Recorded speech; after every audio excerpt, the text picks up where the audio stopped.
katika lugha ya haji katika sheria. Masala haji mukata haji yote imekuja kwa maana mtu kumkata. Na katika miongoni mwa misingi ya salafu salih ni hajrul mubtadi', ni kumkata mtu wa bid'a na aliyejiunga na mavyama ya bid'a kuwafanyia mukata au kuwafanyia haji. Na Sheikh Bakari Abu Zaid ameandika kitabu cha Hajrul Mubtadi', ni kitabu kizuri sana, kinaeleza shuruti za kuwatenga na kuwakata watu wenye kufanya bid'a na wenye kuingia katika bid'a. Swala hili si maamuzi ya mtu binafsi akaamua tu kwa rai yake na maoni yake. Tunaona bwana, naonaje tukamkata mtu fulani, sio sawa sawa, bali jambo hili litakalo liangaliwe kitaalamu. Yani wataalamu wahusike katika jambo hili zaidi kuliko watu wengineo. Kwa kupima nini? Kwa kupima masalihi na mafasi, mambo mazuri na mambo maovu, kwa kupima kheri na shari. Je, huyu sisi tukimtenga itakuwa ni sababu ya yeye kurudi katika mstari au ni sababu ya kutokomea moja kwa moja? Yani watu waliokuwa na busara na ilmu ndio yakadirie haya mambo. Kinyume cha hivyo, fulani kasafirisha maiti kwa mujibu wa msimamo wa taasisi haifai, khalas muqata. Matokeo yake atumuone msikitini, mara kasikia iko disco, mara mlevi, mara kashapotea, yupo kwenye dini kabisa. Maslahi yako hakuna. Kwa lazima watu waangaliwe, yule mtu anayefanya muqata aangaliwe. Bali kuna wengine wanafanya uovu, watakikana wazidishiwe kufanya kheri zaidi ili wapate kurudi katika mstari wa sawa sawa. Na tunao ushahidi wa mambo haya kutoka kwa Mtume sallallahu alaihi wasallam.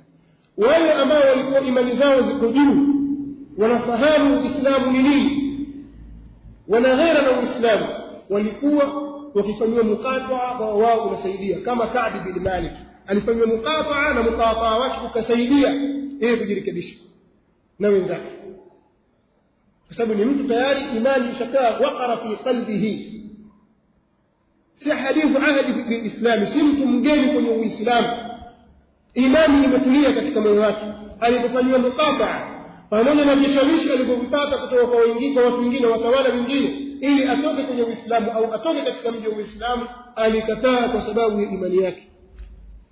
Kwa hiyo muqata kwa watu kama hawa unawafaa, lakini wakati gani atajulikana kwamba huyu anafaa muqata unamfaa ikiwa mtu huyu ana elimu ya dini, ikiwa jambo hili halishirikishwi watu wenye elimu. Vile vile kuna baadhi ya watu ni waovu, lakini Mtume sallallahu alaihi wasallam ataka wakurudishwe, wapewe, wasaidiwe.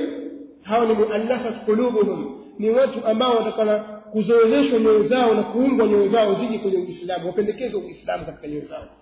Na ndio maana katika baada ya vita fulani, bwana Mtume sallallahu alaihi wasallam alipopata vita vya Hunain, alipopata ngawira, ghanima, mali ya ghanima iliyopatikana, akayegawa mali ile akawapa muhajirin, tena hasa wale ambao ni wageni kwenye Uislamu, akawanyima Ansar, akampa Abu Sufyan na wengineo katika watu ambao walisilimu juzi baada ya fathu Makkah, akawapa wao mali kwa ni wageni na hawajautumikia Uislamu kitu chochote na wala hawajapigania dini, bado ni wageni kabisa, ile jahiliya bado wako nayo, lakini akawanyima Ansar ambao yeye anajua kwamba hawa tayari washakuelewa wameifa.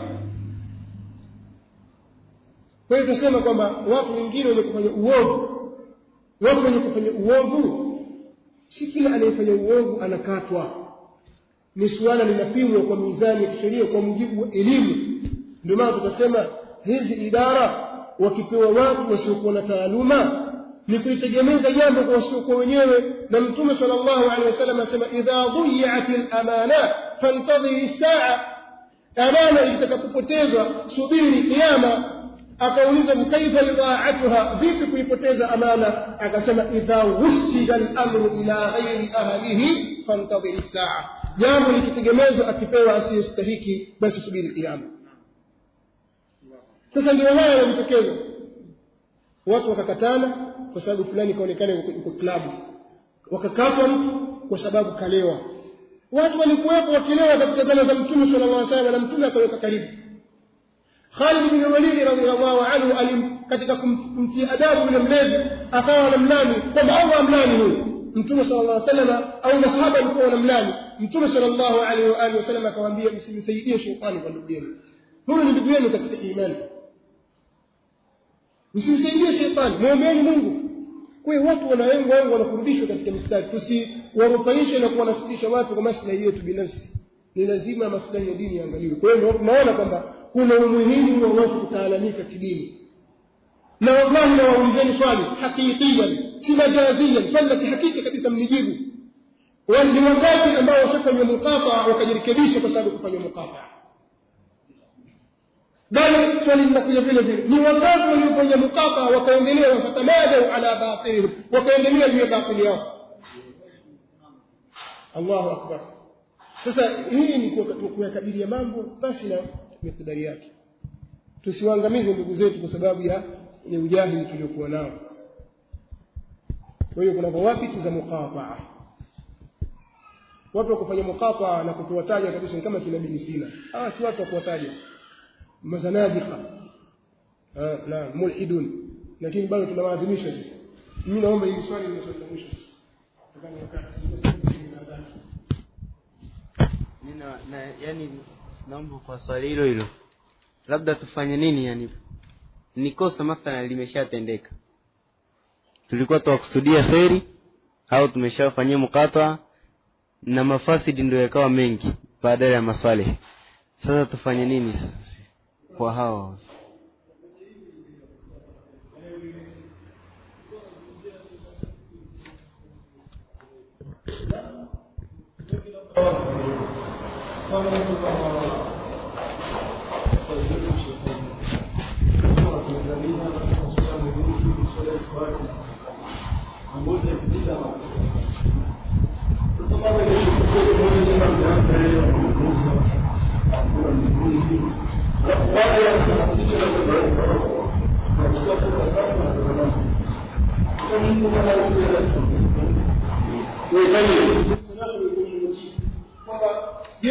tayari ni mtu kwamba tushagundua kwamba ana matatizo, labda ulaji wa mirungi, mlevi, jinzi, au ni mtu ambaye ana mambo ambayo ni ya munkarat, na isitoshe kwenye nafsi yake bali anawalingania watu wengine kutoka kuwavuta katika batili yake.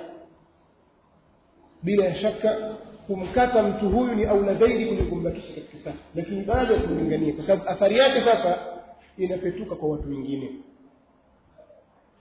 Kwa sababu unaweza kumfanyia mtu hadhiri ikiwa kwa manufaa ya nafsi yake au kwa manufaa ya mujtamaa. Mtu anaweza kufanya muqataa au akafanywa hajri akakatwa kwa maslahi yake yeye mwenyewe binafsi au kwa maslahi ya nini? Kwa maslahi ya mujtamaa. Tunaona kwamba huyu mtu ni hatari katika mujtamaa wetu, tunamnasi juu ya munkari anayofanya, lakini bado anaendelea na munkari huo na anaendelea kushawishi watu wengine waende kwenye munkari ule. Na tabani watu wanashawishika katika hili.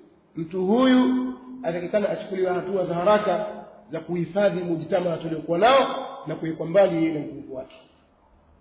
Kama ni mtu mwenyewe binafsi, hawa ya nafsi yake mwenyewe binafsi inampelekea kuingia katika mambo ya munkarati, na tunaona kuna amali ya kwamba Allah huenda akamuongoza katika haki, tukiendelea kukaa naye na kumnasi, basi aula zaidi mtu huyu abaki katika safu kuliko kumwachia akienda kwa watu wao, matokeo yake ataangamia.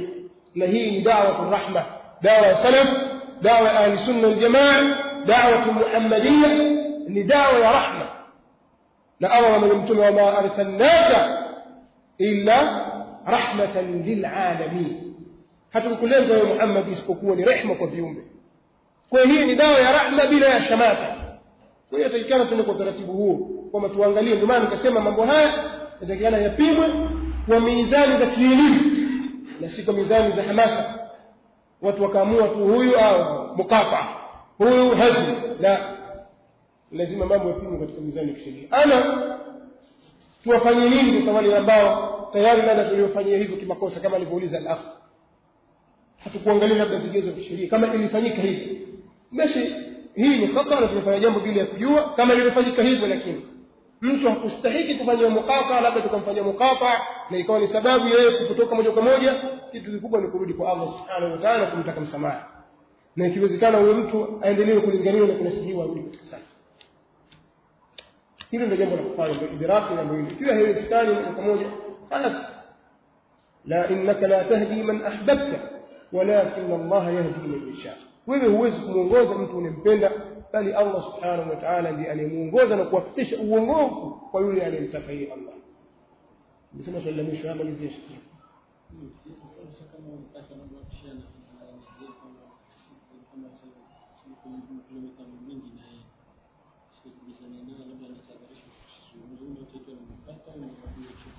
Huu ni wadui binafsi, kwamba bwana umetolewa barua, mtu hayuko katika himaya yako wala hayuko katika mamlaka yako wala hayuko katika manhaji yako.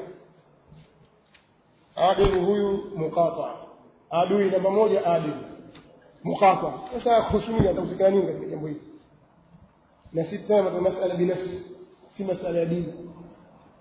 Mmekusanya katika biashara zenu, mmekusanya katika mambo yenu binafsi, muqata. Jamaa, hii ni sheria, si masala binafsi, kwamba hii sio silaha ya familia fulani au ya chama fulani. Hii ni dini. Mtu asiyakatumia mambo haya binafsi. Watu hawatakikani kufanya na muqataa.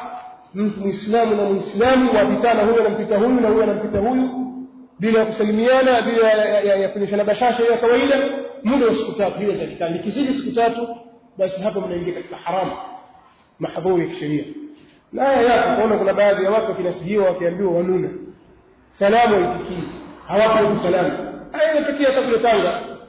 Kuna baadhi ya watu hawapewi salamu na mudiri wa taasisi ya Ansari. Tunajua sisi si kwa sababu ya dini, sasa tofauti binafsi. Mimi sarahatan, wapo watu salamu alaykum mbenye mazakimi na maitikii au apita hasalimii sikamu watu, kwa sababu chuki binafsi. Kwa sababu huyu ndiye taasisi na wewe ndiye taasisi, maana yake ni kwamba wewe ni adui wa sunna. Hii ni hizbullah. Kwa wewe ni adui wa hizbullah, chama cha Allah. Kwa hiyo tunapeleka mambo kwa hawa za nafsi zetu. Kwa hiyo jamani, Allah, hii ni manhaj mubarak, ni da'wa mubarak, ni dawa iliyobarikiwa, dawa iliyosimama katika khair, ni dawa iliyo na hoja ya dalili, haiogopi maneno ya wenye kumzungumza kwa batil.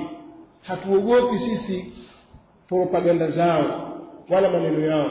Ni dawa iliyosimama kwa hujja na dalili, na alhamdulillah tuko tayari kubainisha hujja na dalili, walau kariha alkarihun, walau kariha alhizbiyun, walau kariha alhasidun. Sisi tuko tayari kubainisha hujja na dalili na da'wa, hata kama watachukia wenye kuchukia, hata kama watachukia mahasidi, hata mahizbi wakuchukia, wanachama wakuchukia. Sisi hili halituhusu. Sisi lengo letu sisi ni kumridhisha Allah subhanahu wa ta'ala, na juu ya njia hii da'watuna a'azzu alaina min anfusina wa ahlina wa amwalina. Sisi dawa yetu ni tukufu zaidi kuliko nafsi zetu, kuliko ahli zetu na kuliko mali zetu. Na wafanye watakavyofanya. Wallahu ma'ana. Subhanakallahumma wa bihamdika. Subhanakallahumma